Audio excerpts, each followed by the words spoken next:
Okay guys, this next story is from a guy that emailed me in. It's a story, but he's also looking for some advice. He's gone to Pattaya and he's fell in love with a girl, a bar girl, so yeah. Alright, let's jump into this. Good afternoon. I have emailed you my story to share out, but it's more of an ongoing story where I'm seeking for some advice. I kind of know already the type of replies and advice I'll be given, if there is any, but either way, I thought I would share my story. And yes, my story is about me, a foreigner, falling in love with a bar girl, and I'm pretty sure I'm not the first person to think that my girl is different from the rest. Anyway, on with the story. I have been in Pattaya about 5 or 6 times already, and each time I have left my heart at Bangkok airport and headed to Pattaya with the plan on having as much fun as possible with as many people as possible, if you get what I mean. I have hardly ever exchanged numbers with any of the girls I meet in bars, and if I have, I would delete them before heading home. That way, I had no attachments, no feelings grew, and I didn't lose anything in the long run. Unlike a lot of these unlucky men that get in relationships with bar girls before heading home and end up supporting them financially. I like to think I have got my head screwed on. When I go to these places, it's strictly paid fun for me. When I leave, my feelings stay there. But I don't want all that to sound like I treat these girls disrespectful, because I don't. I understand it's a business for them. I don't make them do anything they don't want to do, and I always ask questions about what we can get up to before we take it further. I do treat them as a girlfriend, so to speak, even though I know it's a paid encounter, if that makes any sense. Well, they seem to like me anyway, always telling me I'm a good guy with a big heart and that I take care of them well. This all changed on my latest trip to Pattaya. I was there during Songkran, and if your viewers don't know what Songkran is, I'll just briefly explain. It's like the Thai New Year, where they have a big water fight, and I mean really big. The streets are packed with girls firing water guns at everyone and anyone that walks by. You can YouTube it and see how crazy it actually is. Soi 6 in Pattaya is absolutely insane during Songkran, and it's really worth the visit if you can make it during these times. So, one day on Soi 6 during this time, I was completely drenched and just wanted to get into a bar to dry off a little bit, so me and a friend went into one of the many bars on the street. No particular reason why we chose that bar. Anyway, I got chatting to a girl who was sat in there. Some of the girls don't like to be outside getting wet, so there is always girls inside to attend to the customers. We ended up chatting for about an hour or so over some drinks and lady drinks. She told me she was divorced from her husband, who she was with for 10 years, and she has a 5-year-old kid that lives with her parents in Isan. You'll notice a lot of these Pattaya girls originally come from Isan. After that day, I spent my remaining time with her. We got along really well and I enjoyed her company. Normally, I never go back for seconds, but there was something about this girl that kept me coming back. And no, it wasn't the bedroom fun she provided. At the end of my holiday, I gave her a nice tip for spending time with me, and this time I actually agreed to stay in touch with her. I already knew I was in trouble because I could feel that I liked this girl. When I got back home, I was flooded with messages from her, asking me how my flight was and if I was safe and sound. She really came off as a genuine and sweet girl. We messaged each other and video chatted every day. Although I knew I was in too deep, I still liked the feeling I was having.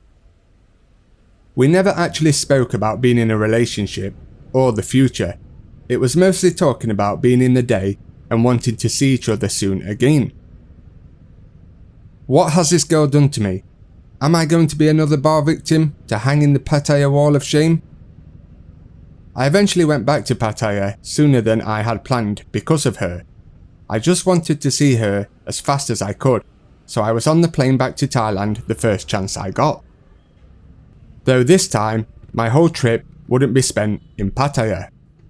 She dropped the "would you like to meet my parents" question on me, and as I've never really travelled further than Bangkok and Pattaya, I thought, what the hell, and I accepted.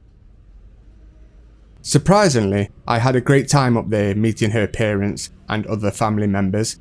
They seemed pretty shocked to see a Farang, as if I was the first one they had ever seen. They all treated me well and seemed approving and happy that I was somewhat dating their daughter. All in all, her family seemed really nice. I think her dad was a little unsure of me, or that he was just a bit shy about his English. Either way, I had fun meeting him. The trip was totally different. My previous trips was hangovers in the day, bars and fun at night, and I have done absolutely no exploring of Thailand up until this trip. I got to see a whole different side of what Thailand has to offer. We visited different islands, went out to restaurants, went to movie theatres, we even went to some temples, and I was trying to learn a bit about the religion and also learn a bit of Thai language. It was quite the romantic holiday that I did not think even existed in Thailand. I had the best time, and for once I was really sad to be leaving because of a girl. When I got home this time, I realised I was falling in love big time with this girl, something I said I would never do. Like I said, I knew this was a business for them girls, and I had my head screwed on. Well, so I thought. Back home, and we were still texting and video chatting every day, and my feelings for her was getting stronger by the day. She had never asked me for money or to help with anything financially, though I did offer to send money for her to take a trip back to see her family one time, and gave a little extra so she could treat them all to a big family meal on me. Every time I have offered her money in the past, she has declined, saying that she does not want me to think that she is one of them girls that uses Farangs as an ATM, and wants me to realise that she is in this for the long run. If you are new to the bar girl scene, you need to realise that this is super uncommon for a bar girl to decline money when a Farang offers to send her some. Normally, these working girls are out to get as much money as possible. She did, however, bring up in conversation that she does have some regular customers, and there was one Farang sending her money to support her. She claims to be doing all this to support herself and her family. I didn't really care for the sob story. I just asked her not to make any of them her boyfriend or become serious with them. She said there was one that she was close to, but since meeting me, she had put a stop to it, and I actually believe her. Now, as I've said before, I thought I was quite clued up when it comes to bar girls. I knew about most of the tricks that go on there, and so far I did a good job not to fall for any. And now I'm in this situation. I've been quite open about it to a couple of friends and fellow Pattaya veterans, and they just say it will end in tears and to keep it just as fun and not a relationship. Normally, I would take this advice and be long gone, but they really don't know the girl like I do. I've never met a bar girl like this. The problem is, maybe my friends are right and I should get rid. Or maybe they are wrong and she is the girl I'm meant to be with. Do I get rid of her and live to regret it?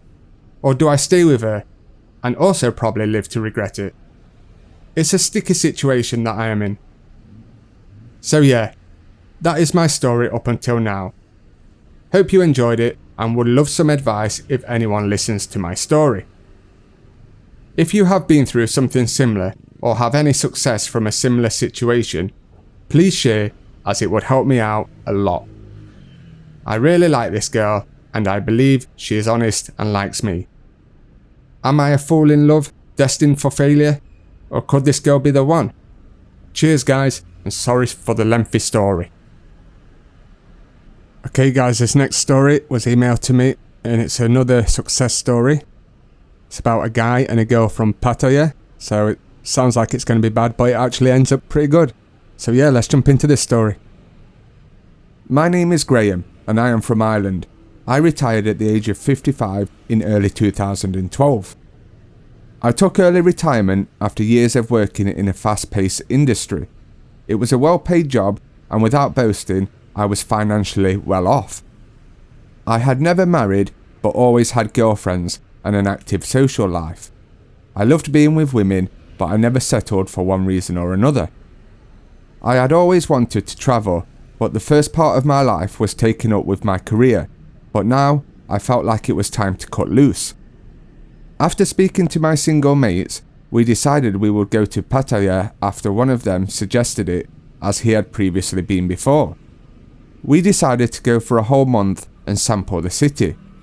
The first week I was there, it was wild, a different girl every night, excess amounts of alcohol, and to be honest, it was carnage. I am not proud of myself for this, but having so much female attention made me feel like a movie star.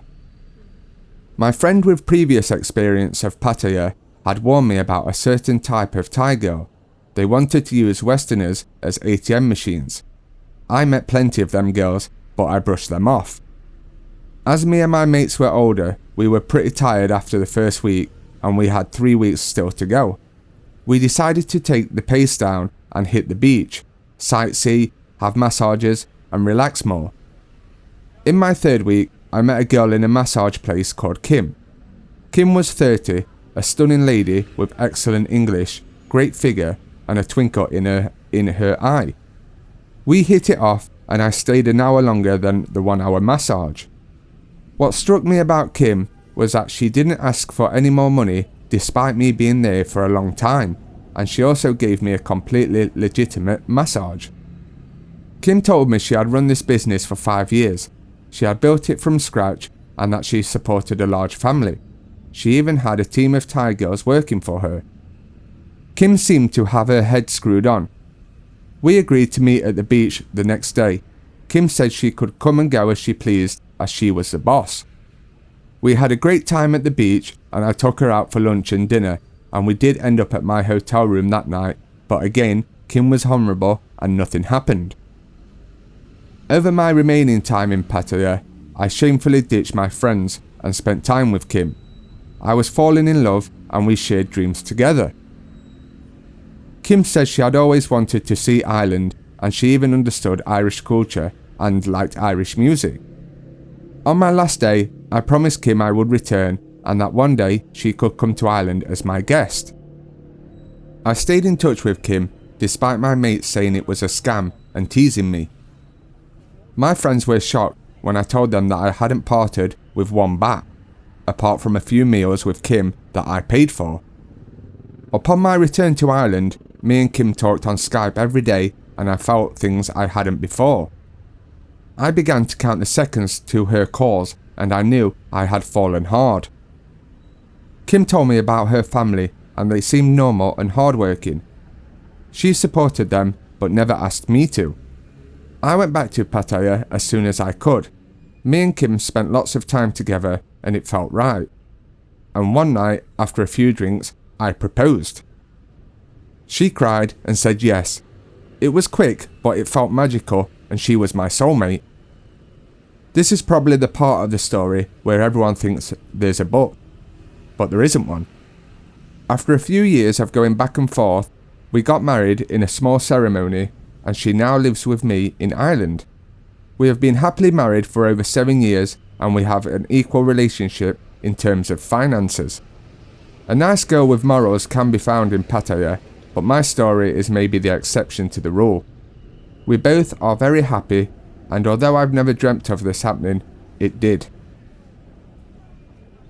Alright guys, this next story was emailed in, and it's a pretty crazy story about this guy's experience. It goes from bar girls to village girls. So yeah, let's jump into this story. Here is my story with Thailand. I first came to Thailand in 2012, young and full of excitement. I arrived in Bangkok with a friend that had already experienced Thailand. He showed me around and we had the best time ever.